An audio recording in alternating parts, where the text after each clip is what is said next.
е талентирана и млада пејачка од Македонија, која што живее во Београд. Низината кариера ја започна на само 16 години. Можеме да кажеме дека е музичка ѕвезда со милионски прегледи, а исто така и модел. Добре дојде, Анастасија. Морам да ти признам дека денеска си прекрасна како и секогаш. Благодарам, и ти исто. Многу те споредуваат со Андријана Лима. Имаш исти црти, тука си со неа, целиот изглед ти е исто како неа, како да сте мајка и ќерка. Кажи ми, како девуваат тие комплименти кон тебе кога некој ти ги издава? Па, нормално дека убаво е да слушнеш дека некој те споредува со толку убава жена, мислам со една од најубавите жени на светот. Ме споредували и со неа и со Анџелина Џоли во текот на музичкото шоу, ајде ми безборува за тоа, дека личам на неа, па дека личам на незината ќерка, па ме вика Шајло, ме вика секако, но како што кажав, многу е убаво да се слушне кога некој те спореди со таква убава негувана жена и многу ми е тоа, мило ми е. Мислам дека исто така си во водите на моделингот, имаш отидено на неколку реви, па кажи ми како делува тоа кон тебе и дали би учествувала повеќе во тие води отколку во музиката? Па секако дека не. Музиката е нешто што ми е примарна работа и за која се и пресели во Белград, за која не се откажав во средната, но завршив вонредно и запишав овде факултет, бидејќи овде некако сите луѓе со кои работам се овде и некако музиката ми е и сон, и желба, и нешто што сакам да го работам до крајот на животот. А од друга страна, модата од секогаш ми била интересна, посебно тие реви и тој некој начин на работа, начин на представување на себе и на своето тело, на својата убавина. Да кажам, имам доста покани од страна на реви, од страна на брендови за кои си исто и сликам и правам кампањи, некако тоа ми е, сакам да сум пред камера, али тоа ми помага и во снимањето и на спотовите, така да се ми некако тоа поврзано. Денеска не можеш само да се занимаваш со музика, а да од друга страна не се занимаваш и малку и со мода. Дали мислиш дека клучниот фактор за да се биде една музичка ѕвезда, освен пеењето, е да изгледаш убаво како еден модел? Мислам дека е многу важно. Мислам дека е многу важно како изгледаш. Не мислам дека треба да се водиме по некој шаблон како треба да изгледаме, во смисла да имаме, не знам, одредени уста, одредени некои атрибути на телото, но сепак мислам дека треба да се негуваме и многу е убаво, мислам, во природа на човекот кога ќе погледне некој негуван и убав и среден, некако не привлекува повеќе. И плюс ако нормално таа личност е талентирана, секако дека да, битно е, доста е битно. Сега кога сме веќе на оваа тема, ти си искрено релативно преубава личност, без естетски корекции. Да. Дали некогаш размислуваш понатаму во животот да направиш некоја естетска корекција? Па искрено не сум размислувала до сега. Немам нешто што, например, би го променила на себе, не знам, да оперирам нешто да биде како да кажам, ново, например, да правам нов нос или нешто друго, не. Но сепак мислам дека кога ќе бидам постара, би правила, пример, освежување на кожа или такви некои работи. Зошто да не? Треба да се одржуваме, треба да изгледаме убаво, сакам да изгледам убаво и да се одржувам, така да немам ништо против. Секако и од луѓето, мислам, према луѓето кои што тоа го прават, секој бира како сака да изгледа. Ето, јас мислам дека сега не ми треба нешто од каде да знам, можеби некогаш ќе ми лупне во глава, но сега мислам дека не е нешто што размислувам да го правам. Спомна дека си имаш преселено моментално во Београд, поради факултетот и поради музиката. Кажи ми колку ти фали Македонија, живеењето во Македонија? Многу ми фали. Навистина многу ми фали, бидејќи оставив и голема група на луѓе со кои се дружам, со кои бев секој ден, но од друга страна некако најдов и некој, како да кажам, ритам овде. Дојдов во текот на шоуто веќе пред 4-5 години и некако во овие 4-5 години најдов и друштво тука, најдов и некако средина во која се пронајѓам, со кои ова друга страна на мене, ова професионална страна и некои работи кои што ете, например, не сум имала шанса да ги правам во Македонија, ги правам овдека. Така да, нормално дека ми фали, но добра работа е тоа што настапувам многу често во Македонија и скоро секој викенд одам, така да некако сум на таа релација овдека, па таму, така. Кажи ми, Белград знам дека е релативно брз град за живење. Со тоа целосно патување во Македонија, во Белград, дали тоа ти исцрпува тебе или пак си имаш навикнато на тој живот? Си имам навикнато, но не можам да кажам дека не исцрпува. И таа навика е некако напорна да се одржи, но сепак таа љубов која што имам и спрема настапувањето и публиката која што имам во Македонија нема никаде. И некако сето тоа ми дава потик да некако уживам во тоа. Уморна сум, да, стигнам па се вратам, да стигнам и на предавање тука, да стигнам во студио, да стигнам на настап, да стигнам да ги видам мама и тато, значи и сите. Но убаво е, навистина е многу убаво и повеќе уживам во тоа, ете да кажам, како што кажа, брз живот, отколку да сега, не знам, биде нешто монотоно и споро и да не се прави ништо. Настапуваш многу често во Македонија, можам да кажам. Кажи ми, како се споивте, како дојде до тоа да се споите заедно со бендот, да си ги пронајдете тука особините и заедно да почнете да се работувате? Јас имав некоја идеја за бенд уште од многу одамна, но некако се склопија коцките да тоа биде во некаде средината на претходната година, да веќе активно почнам да се трудам околу тоа прашање.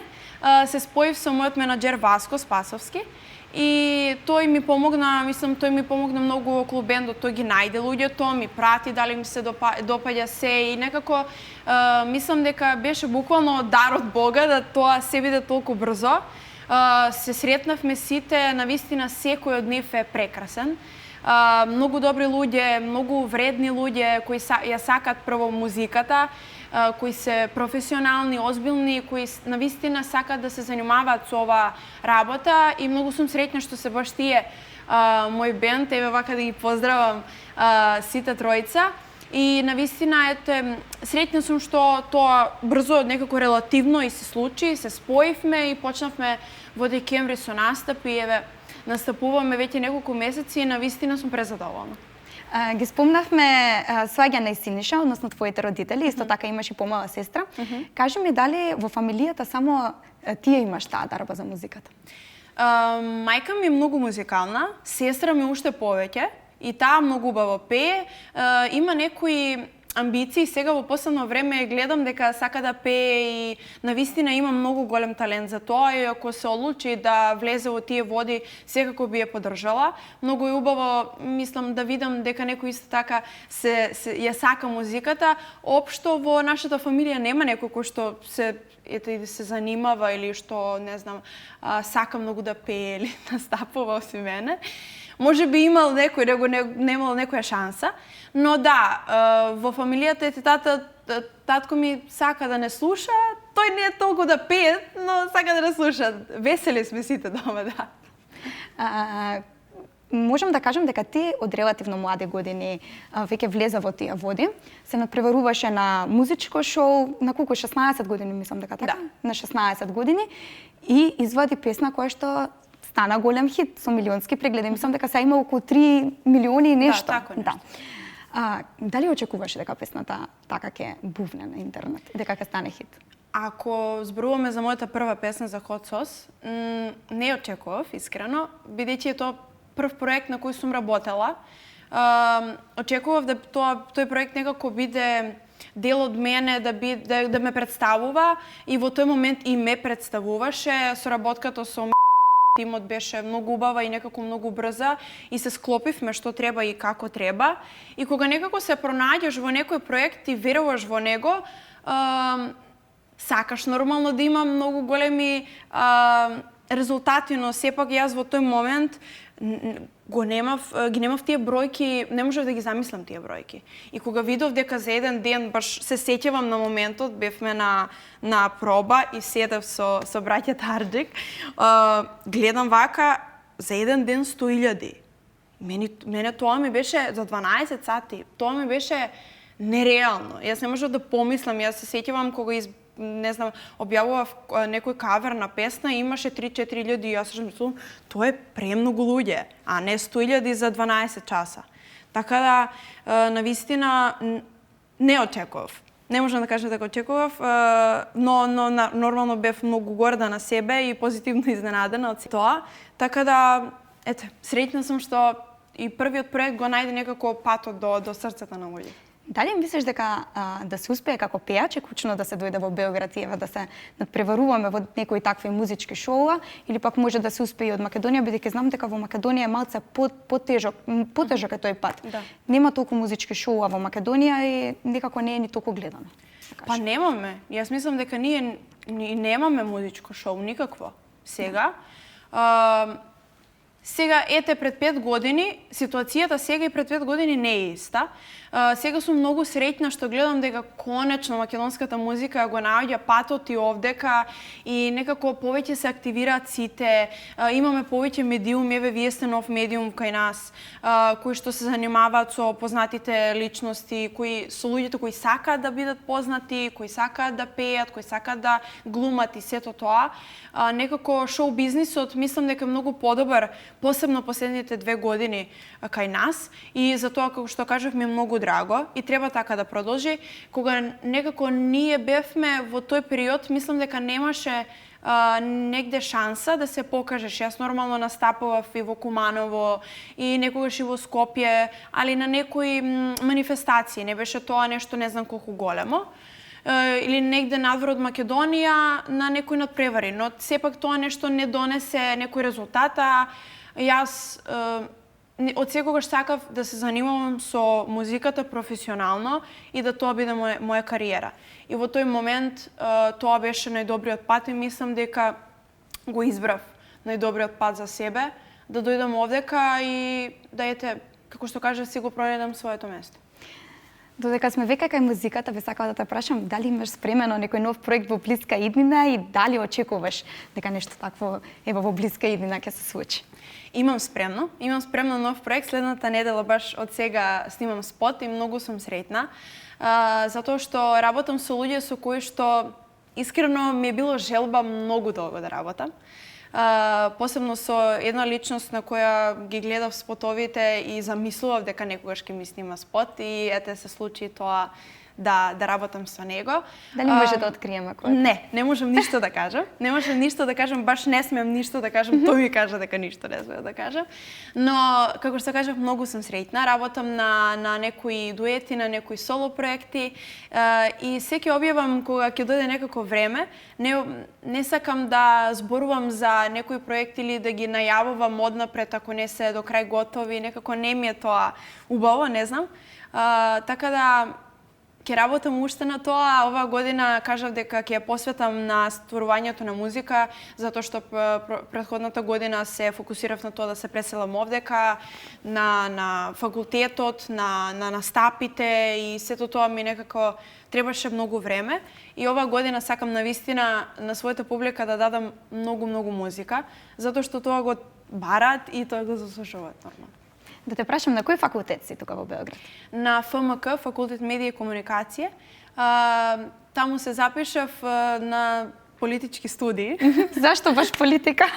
Па затоа што некако од секогаш ми интересирало тоа, тие некои односи меѓу луѓето, колку навистина политиката е секаде околу нас и контролира буквално се. И од мали нозе некако размислував на тоа поле. Имам завршено музичка школа приватно и ова ми беше некако, не знам, сакав повеќе да знам, сакав повеќе да научам и мислам дека треба да се почувствува и тој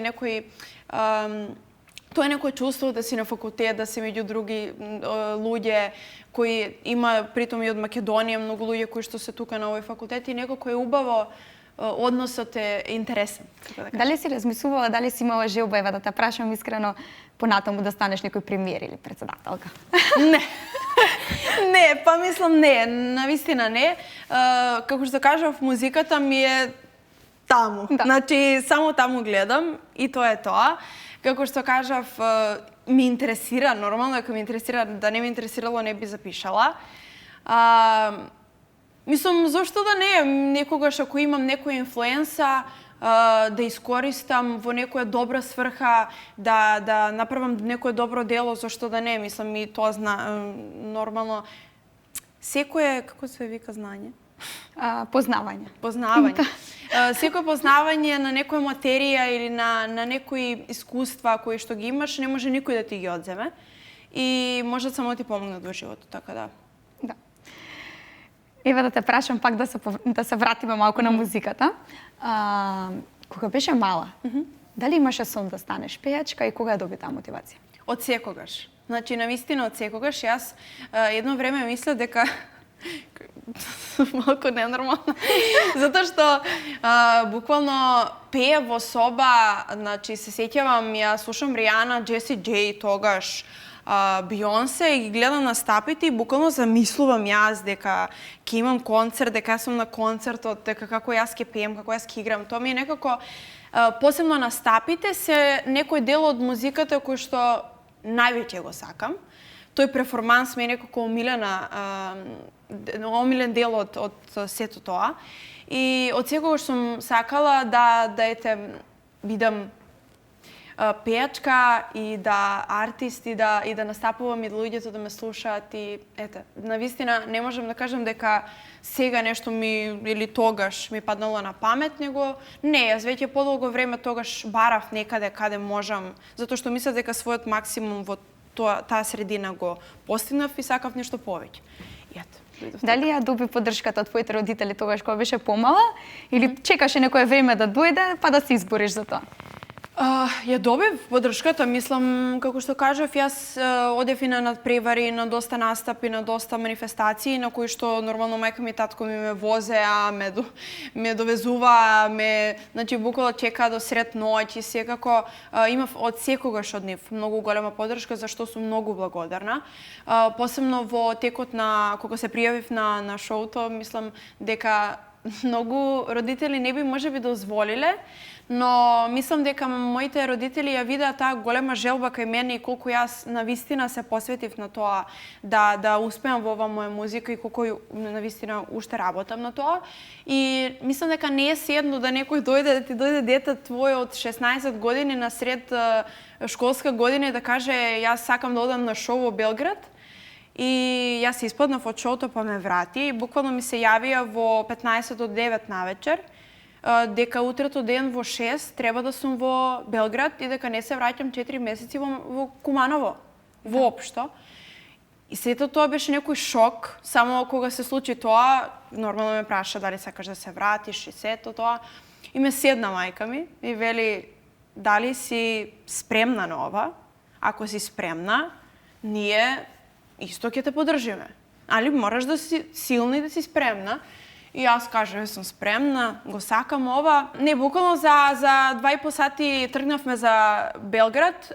Во текот на ноќта мајка ми ме возеше од редната се врати. Значи, беше хаос, искрено беше хаос. Но ете, како што кажав, многу сум среќна што имам таа поддршка од нив и ден денеска. И што ете, веруваат во мене. Можам да кажам дека ти си еден чист пример дека младите треба да се трудат и да веруваат во себе и само да одат напред. Благодарам. Сега би сакала да те прашам едно многу интересно прашање. Ајде. Знам дека додека беше во шоуто се дружеше со многу луѓе и остана во контакт со нив. Орез беше на такмичење на Беовизија.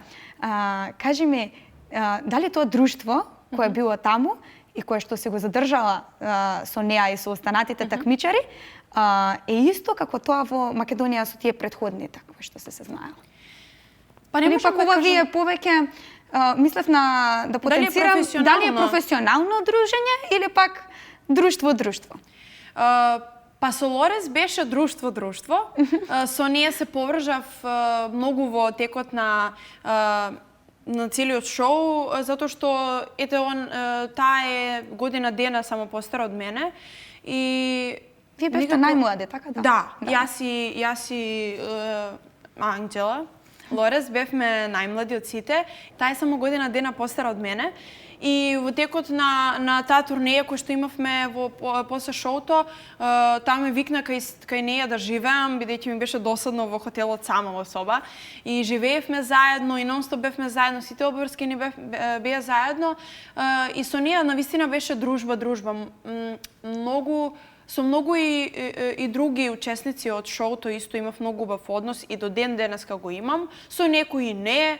Со некои не сум воопшто ни во некој контакт сега, но мислам тоа е нормално, не можеме ние 12 луѓе со различни карактери некако кои што навистина некои работи можеби не поврзуваат освен тоа што сме биле на шоуто, да останеме не знам во каков контакт. Така да, али не е исто нормално, со некои луѓе сум израснала, но морам да кажам дека и од Куманово со многу луѓе сум престанала да се дружам. Не по моја некоја иницијатива, него просто некако на луѓето им се менува некое мислење за тебе кога нешто, не знам, излезеш од државата и некако направат некое мислење за тебе кое што нема врска. Но како што секогаш сакам да кажам, тие што треба да знаат каква сум и кои што ме сакаат каква што сум и ме знаат како човек сум, ќе ми останат пријатели. Овие другите не ми треба. Уште едно прашање како за крај би сакала да те поставам. Дали имаше трема кога излезе да пееш на Music Week, бидејќи тоа беше фестивал каде што имаше премногу луѓе? Јас се сеќавам искрено, имав еден блекаут во моментот, бидејќи, како што кажа, имаше премногу луѓе, имаше 70.000 луѓе. Јас таа бројка не ја знаев и јас бев во лајнап после Девито и сега Девито вака проаѓа и ми дават микрофон и веќе треба да излезам на сцена и ми вели, до мене беше мојот продуцент Ѓорѓе Ѓорѓевиќ и ми вели покидај као има 70.000 луѓе. И ја во шок, значи јас бев во шок. И сега, добро, немам време ни да реагирам, излегувам, почнувам мојата песна и некако тој прв такт, кога излегов не ми беше седно дека се слушам дека пеам, кога почнав да пеам веќе навистина немав некоја трема, но не си ни гледа. Луѓето мислат дека се гледат сите луѓе, не се гледа. Јас ги гледам тука, не знам, пред мене тие 500 луѓе, тие 6-9 и не знам колку таму, не ги гледам. Да, фала ти, Анастасија, многу што гостуваше во денешната емисија. И нареден пат, кога дојдеш во Македонија, те очекувам да ми се јавиш, да дојдеме и да бидеме гости каде што ќе пееш. Баш, ти благодарам многу.